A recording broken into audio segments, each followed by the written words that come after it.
Herkese merhaba arkadaşlar, kanalımıza hoş geldiniz. Gübse Özay'ın kıskançlık sorularına yanıtladığı açıklamalar sanal medyanı ikiye böldü.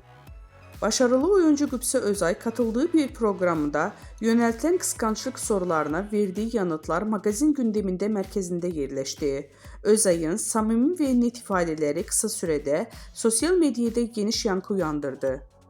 Ünlü oyuncu eşinin kişisel anlamına saygı duyduğunu vurgulayarak şu ifadeleri kullandı.